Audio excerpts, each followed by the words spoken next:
नमः शिवाय। हर हर महादेव।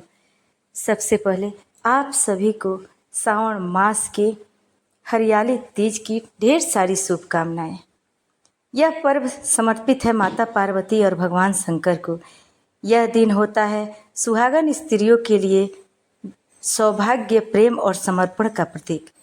हरियाली तीज का यह पावन व्रत माँ पार्वती के उस अद्भुत तप और प्रेम की याद दिलाता है जिससे उन्होंने भगवान शिव को अपने पति रूप में प्राप्त किया। आज हम सुनेंगे हरियाली तीज की यह पुण्य कथा, जो न सिर्फ कथा है बल्कि एक प्रेरणा है। सच्चे प्रेम, निष्ठा और धैर्य की कहानी है। तो आइए आरंभ करते हैं हरियाली तीज व्रत कथा का श्रवण। पूरी श्रद्धा और भक्ति और विश्वास के साथ कथा को सुनिएगा। प्रेम से बोलिए भगवान शिव और माता पार्वती की जय, उमा महेश्वर की जय। इस साल हरियाली तीज का व्रत 27 जुलाई यानी आज रविवार को रखा जा रहा है। अखंड सौभाग्य के लिए सुहागिन महिलाएं इस दिन माता पार्वती और शिव जी की विधिवत पूजा करती हैं। श्रावण मास के पड़ने के कारण इसे श्रावणी तीज भी कहा जाता है। इस दिन सुहागिन महिलाएं पति की लंबी आयु और अच्छे स्वास्थ्य के लिए पूजा करने के साथ साथ व्रत रखती है। इसके साथ ही कुंवारी कन्याएं मनचाहा वर, जीवन साथी पाने या फिर शादी में आ रही अड़चन से निजात पाने के लिए इस व्रत को रखती हैं। इस दिन शिव पार्वती जी की विधिवत पूजा करने के साथ साथ शिव पार्वती चालीसा साथ इस व्रत को रखने का पाठ अवश्य करें। ऐसी मान्यता है कि हरियाली तीज को इस व्रत कथा का पाठ करने से आपकी पूजा पूर्ण हो जाती है। आइए जानते हैं हरियाली तीज की पौराणिक कथा। पुराणों में हरियाली तीज की एक कथा काफ़ी प्रचलित है। ऐसा कहा जाता है कि स्वयं भगवान शिव ने माता पार्वती को उनके पूर्व जन्म में याद दिलाने के लिए यह कथा सुनाई थी। प्रेम से बोलिए उमा महेश्वर भगवान की जय, शिव पार्वती की जय।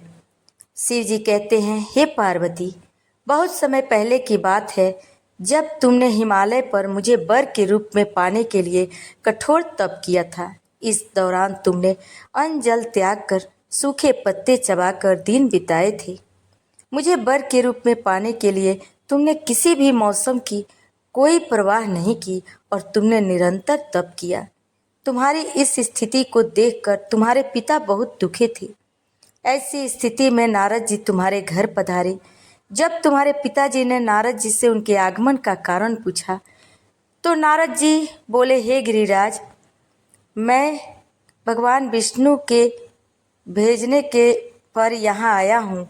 आपकी कन्या की घोर तपस्या से प्रसन्न होकर वह उससे विवाह करना चाहते हैं। इस बारे में मैं आपकी राय जानना चाहता हूँ। नारद जी की बात सुनकर पर्वतराज अति प्रसन्नता के साथ बोले, हे नारद जी, यदि स्वयं भगवान विष्णु मेरी कन्या के विवाह करना चाहते हैं तो इससे बड़ी कोई बात नहीं हो सकती। मैं इस विवाह के लिए तैयार हूँ। इसके बाद तुम्हारे पिता की स्वीकृति पाकर नारद जी विष्णु जी के पास गए। यह शुभ समाचार सुनाया, लेकिन जब तुम्हें इस विवाह के बारे में पता चला तो तुम्हें बहुत दुख हुआ। तुम मुझे मन से अपना पति मान चुकी थी। तुमने अपने व्याकुल मन की बात अपनी सहेली को बताई। तुम्हारी सहेली से सुझाव दिया कि वह तुम्हें एक घनघोर वन में ले जाकर छुपा देगी और वहां रहकर तुम शिव जी को प्राप्त करने की साधना करना।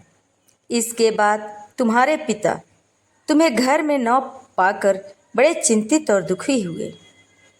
वह सोचने लगे, यदि विष्णु जी बारात लेकर आ गए और तुम घर पर ना मिली तो क्या होगा। उन्होंने तुम्हारी खोज में धरती पताल एक करवा दिए, लेकिन तुम ना मिली। तुम वन में एक गुफा के भीतर मेरी आराधना में लीन थी।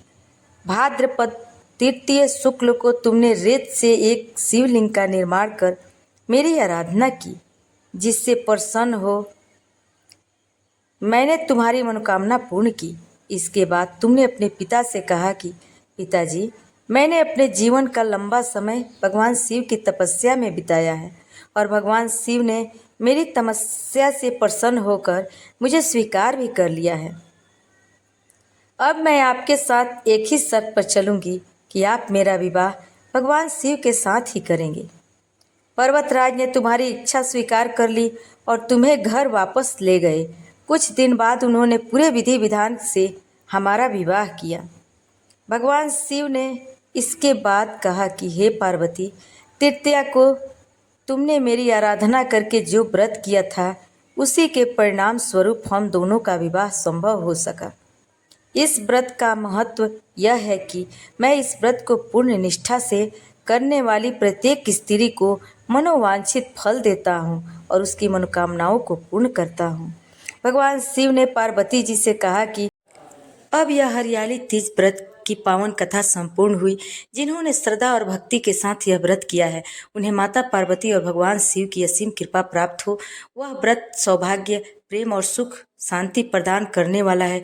जो स्त्रियां इस व्रत को श्रद्धापूर्वक करती है उनके वैवाहिक जीवन में सदा प्रेम, समर्पण और अखंड सौभाग्य बना रहता है। हे माँ पार्वती, जैसे आपने शिव जी को अपने पति रूप में प्राप्त किया वैसे ही हम सबको भी अपने जीवन में सुख, सौभाग्य और समृद्धि प्रदान करें। व्रत कथा सुनाने और कहने वाले जनों की मनोकामनाएं पूर्ण करना। तो भक्तजनों, अगर कथा पसंद आई हो तो वीडियो को लाइक करें, सब्सक्राइब करें, अपने मित्र रिश्तेदारों में शेयर करें और कमेंट बॉक्स में हर हर महादेव, ओम नमः शिवाय अवश्य लिखें।